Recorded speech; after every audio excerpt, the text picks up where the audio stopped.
Assalamualaikum warahmatullahi wabarakatuh. Welcome back to my YouTube channel @Friska Friana Official. Halo adik-adik semuanya, pejuang UTBK 2021, SNMPTN serta ujian mandiri 2021. Oke, pada kesempatan kali ini kakak comeback lagi nih dengan tema membongkar nilai SNMPTN orang yang lulus di hukum UGM dan hukum UNAN. Jadi ini mungkin bisa jadi referensi atau kayak patokan nilai atau pedoman nilai bagi kalian yang mau ngambil hukum UGM dan hukum UNAN.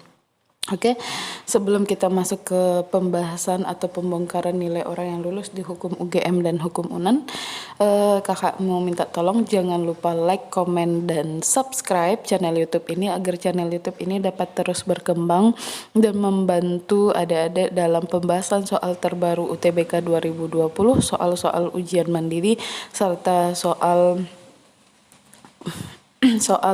UAS atau UTS untuk anak-anak SMA ataupun SMP.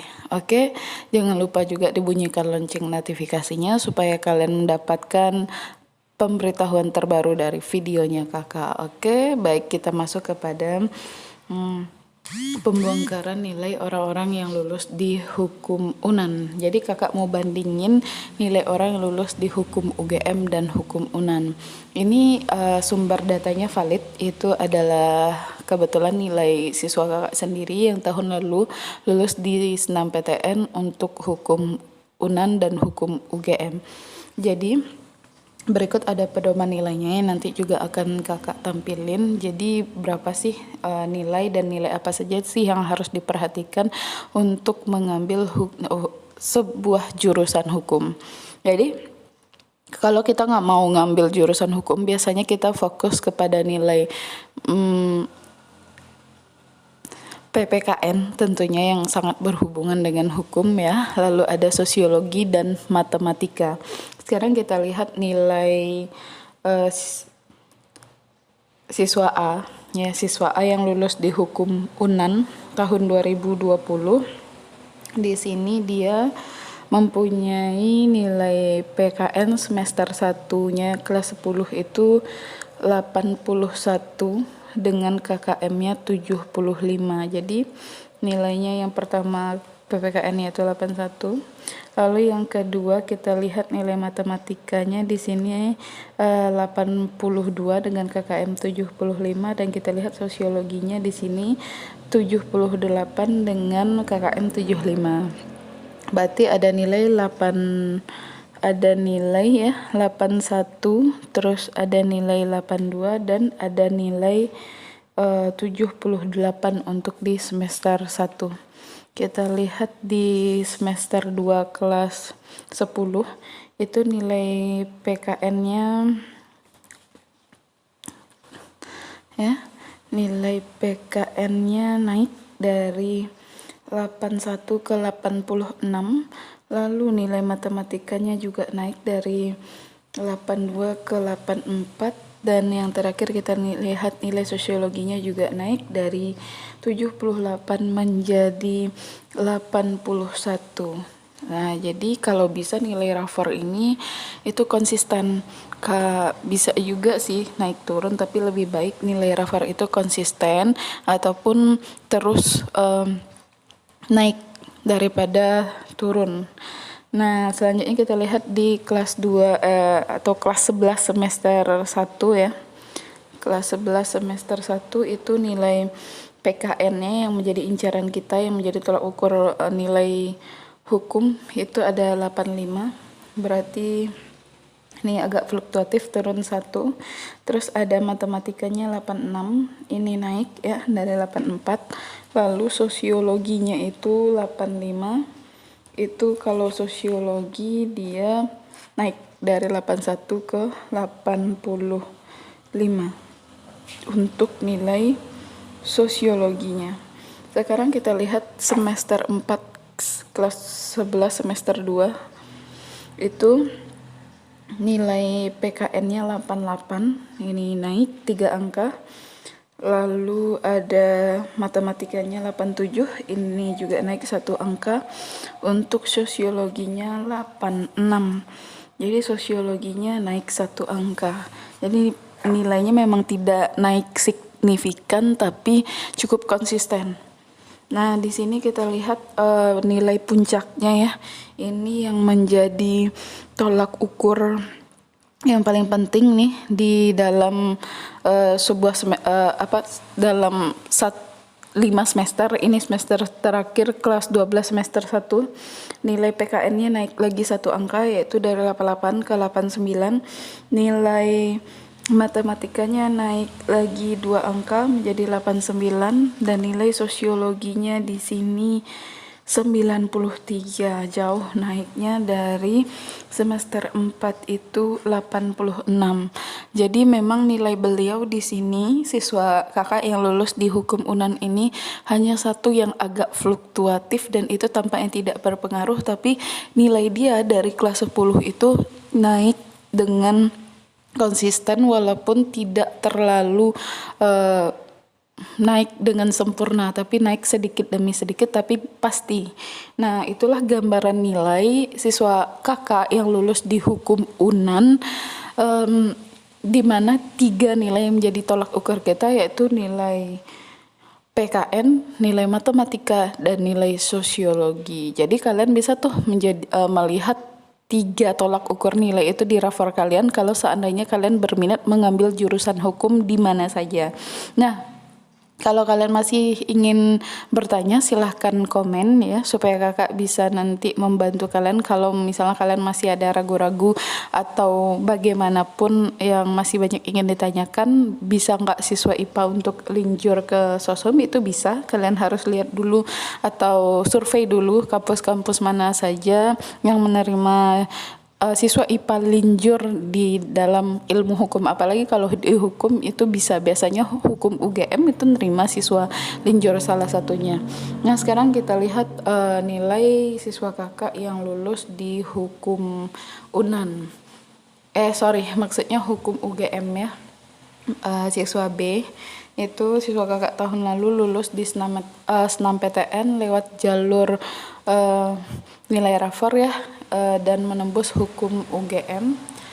Nah, di sini kita lihat 3 tolak ukur nilai yang sama dengan nilai yang tadi. Itu ada nilai PKN.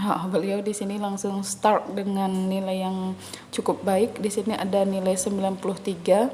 Lalu kita lihat nilai matematikanya 90, lalu ada nilai sosiologinya juga 90. Jadi ada 93, 90 dan 90. Kita lihat semester 2 kelas 10 ya. Semester 2 kelas 10 di sini nilai PKN-nya 93, nilai matematikanya masih 90, nilai sosiologinya 95. Jadi di sini 93, 90, 95. Kalau yang semester 1 93, 90 dan 90. Jadi naik yang PKN dan juga naik sosiologi. Kita lanjut semester 3, ini kelas 11 semester 1. Nilai PKN-nya 93 lagi. Nilai matematikanya naik 1 angka 91, dan nilai sosiologinya di sini 95 konsisten.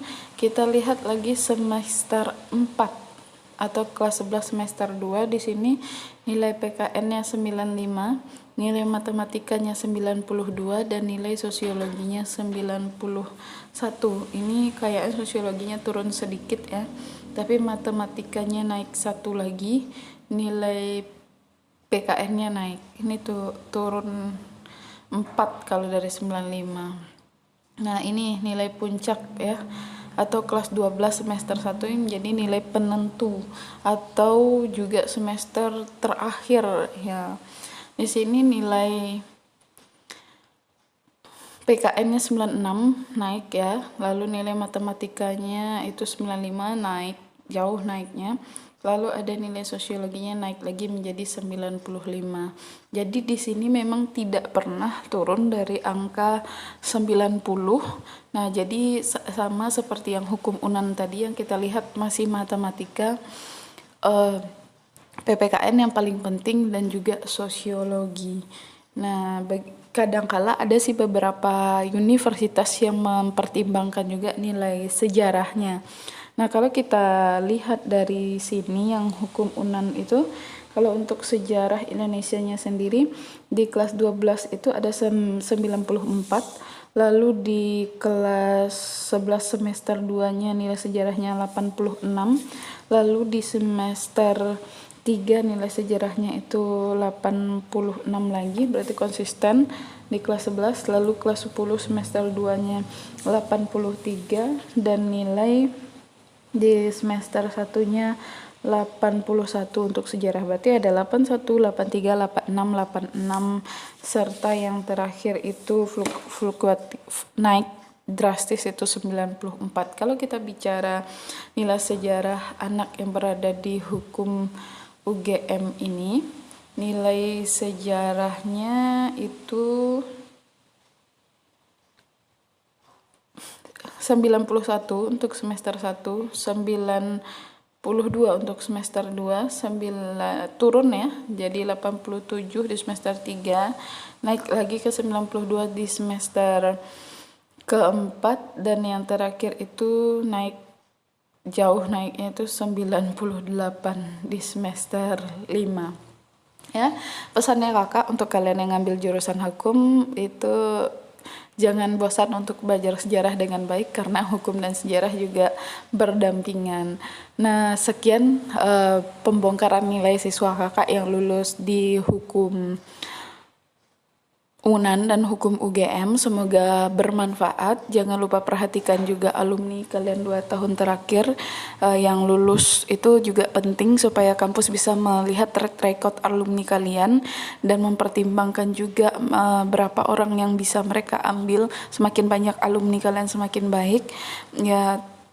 Beberapa kampus juga mempertimbangkan prestasi akademik kalian.